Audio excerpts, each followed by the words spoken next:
Welcome to the Learning Pines YouTube. We hope this video helps. You start by getting the hardware and software ready.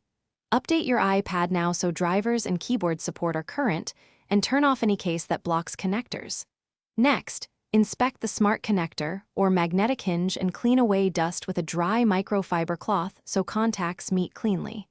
Then place the keyboard near the iPad's edge and align the pins or magnets. You should feel a gentle snap. Once attached, open Notes to confirm the on-screen change and visible cursor. Once the keyboard is attached, go into Settings and open General, then Keyboard so you can map the hardware layout and shortcuts correctly. Choose your language and check Hardware Keyboard to set layout and modifier keys. This fixes mismatches like at and positions.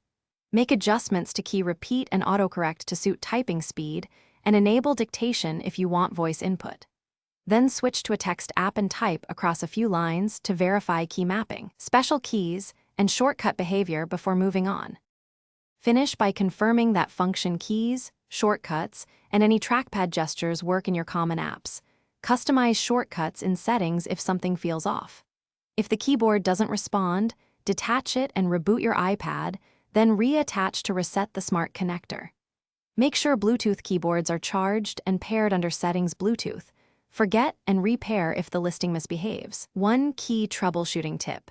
Rebooting the iPad often restores connector recognition and resolves firmware handshakes. Try that before hardware replacement or support. Thanks for watching. Consider subscribing if we helped you.